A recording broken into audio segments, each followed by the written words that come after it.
Halo sahabat tani, salam jaga tani.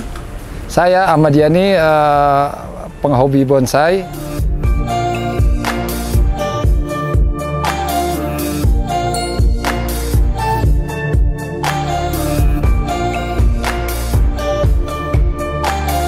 Saya hobi bonsai dari tahun 80, masih saya sekolah di SMP dulu.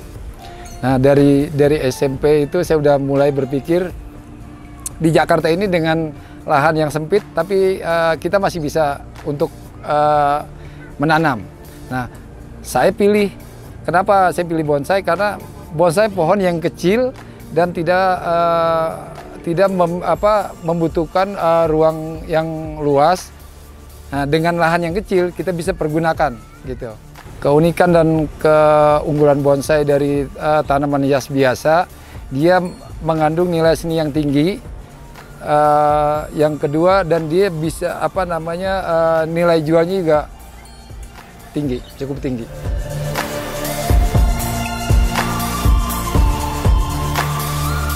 Untuk perawatan nggak begitu susah.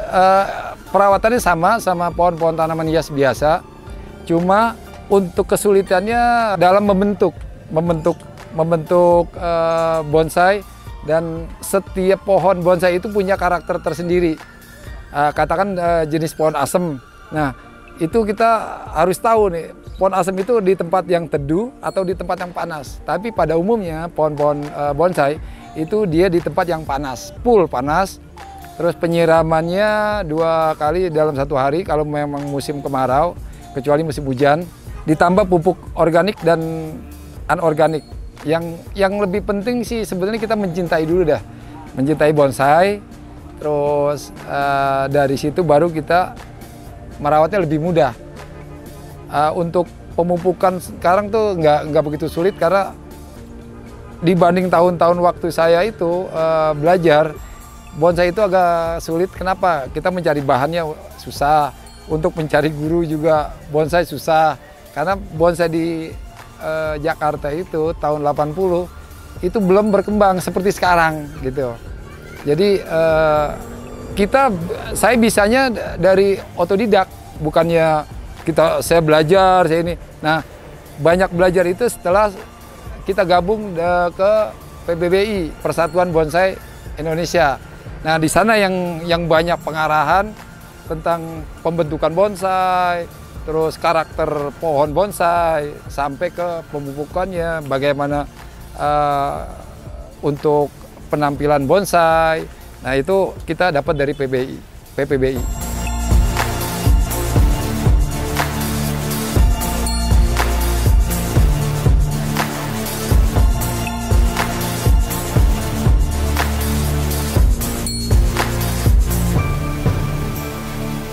Kriteria tanaman yang kita jadikan bonsai itu, yang pertama dia berumur panjang. Yang kedua, dia berbatang keras dan tidak mudah patah. Nah, dengan kriteria itu selebihnya bisa semua pohon kita jadikan bonsai. Pada umumnya bonsai itu yang berdaun kecil, tapi tidak menutup kemungkinan pohon-pohon yang berdaun besar dengan kita tanam di pot dengan pupuk yang minimal, dia bisa berubah daun besar menjadi kecil. Contohnya ini ada satu pohon sancang laut namanya. Ini sancang laut normalnya seperti ini atau bisa lebih besar lagi seperti setapak tangan. Tapi dengan kita bikin bonsai, daunnya sebesar butiran-butiran beras, bisa lebih kecil, bahkan lebih kecil.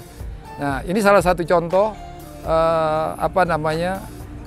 yang bahannya berdaun lebar, tapi setelah dibikin bonsai itu dia bisa kecil. Jenis pohon apa aja seperti itu bisa. Kita jangan khawatir bahwa ini pohon, wah daunnya lebar, nggak cocok dong dengan di pot kecil. Ini pohonnya lebar-lebar, jadi potnya bisa ketutup dengan daun. Enggak, tapi bagaimana kita merawatnya untuk bisa daun kecil itu, sering kita buangin daunnya terus-menerus. Sehingga dia tumbuh ranting semakin banyak, semakin kemungkinan besarnya daunnya pun bisa lebih kecil. Di kita di Indonesia tanaman apa namanya yang umumnya di tempat kita itu banyak pohon serut, pohon beringin, jenis cemara, masih banyak beberapa jenis yang kita punya. Nah sekarang itu banyak pohon impor yang masuk, jadi segala varian pohon itu kita bisa jadikan bonsai. Nah, karena dari Jepang sendiri, dari Taiwan, dari Vietnam itu sudah masuk barangnya ke kita. Jadi kita lebih mudah untuk mencari bahan-bahan bonsai itu untuk sekarang kita lebih mudah. Contohnya jenis lohansung.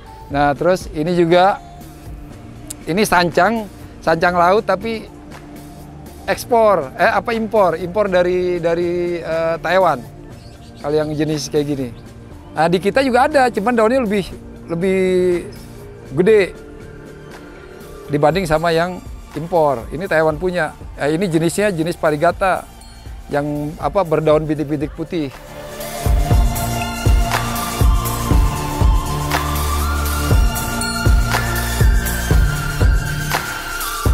Apa sih yang pernah saya dapat dari bonsai? Yang pertama ya kita ada penghasilan tambahan lah ya dari selain dari kantor kita yang tempat kita bekerja. Nah ini yang mendadak enak nih. Kalau kita lagi butuh duit, tahu-tahu ada yang beli sekian belas juta, itu senang banget gitu. Kita merasa terbantu gitu loh. Saya bisa menguliakan anak 2 itu dari bonsai. Saya bisa punya ya yang saya bilang saya punya kontrakan ya dari bonsai ya. Karena saya dulu di Bank Niaga 27 tahun.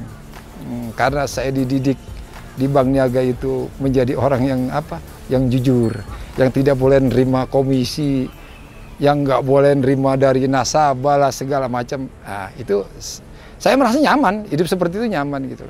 Tapi kalau saya mau kaya, ya itu dari situ sebentar. Karena apa? Saya ini kan di bagian perbelanjaan, jadi membawahi 13 cabang. Dalam 1 bulan itu komisinya dari pedagang itu 275 juta, sedangkan saya gajinya baru 3 juta. Coba dibayangkan. Nah, kenapa saya nggak mau ngambil komisi-komisi kayak gitu?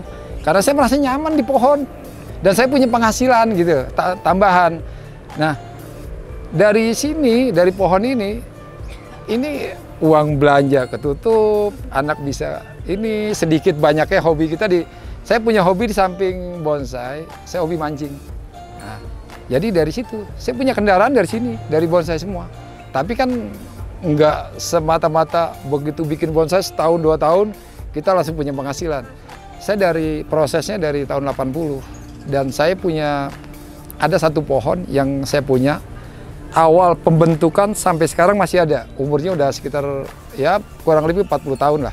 Dari tahun 80 saya buat. Dari tingginya sejengkal kayak gini lah nih, 20 cm. Ini seperti ini bibit-bibit ini. Itu saya pelihara sampai sekarang.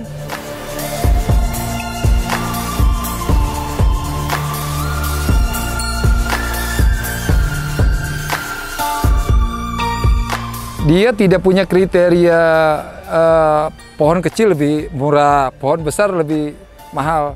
Enggak. Jadi di mana nilai bonsai, harga jualnya, itu dilihat dari seninya.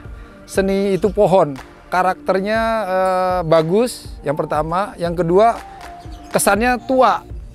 Kalau dia kesannya tua, kita pandang, wah ini pohon, kita pandang berumur ratusan tahun. Nah, otomatis nilai jualnya itu pun lebih tinggi. Nah, kalau harga bonsai mulai dari 50.000 sampai 5 miliar ada 5 miliar. Sampai kalau di Jepang itu sampai belasan miliar. Dengan di Jepang ada umur 400 tahun, 800 tahun, 900 tahun itu harganya di atas 15 miliar. Nah, tapi di Indonesia sendiri paling mahal yang saya tahu itu sekitar 5 miliar. Itu jenis pohon serut. Untuk penghobi bonsai itu saya rasa kalau yang punya uang itu nggak nggak pernah menilai ini pohon dengan uang, nggak. Tapi dengan tingginya seni, terus ketuaannya juga, dia membayangkan nih pohon seperti ratusan tahun, terus apa namanya, gerak dasarnya juga bagus, ini pohon ranting-rantingnya terawat, subur. Nah, itu yang menentukan. Jadi sama juga kalau pohon bonsai ini kalau kita lombakan, nah itu kan dilihat dari sisi akarnya. Mendukung nggak ini pohon ini seperti pohon yang sudah ratusan tahun. Batangnya nggak mulus biasanya. Dia apa namanya, suka berpecah-pecah seperti pohon tua. Nah, susunan ranting-rantingnya itu dengan kehati-hatian itu dia punya nilai yang tinggi gitu. Sebetulnya bahannya murah. Bahannya 25.000 kita beli, tapi setelah kita rangkai, nah itu bisa di atas 200. Tapi kalau kita piara sampai, ya karena gini, bonsai itu nggak cukup setahun sampai 2 tahun. Itu di atas 5 tahun baru dia punya hasil. Itu pun kalau kita rawat, artinya secara kontinu kita rawat setiap hari. Tapi kalau kita nggak rawat, ya kita beli, kita taruh, kita nggak rawat, nanti dia akan liar tumbuhnya.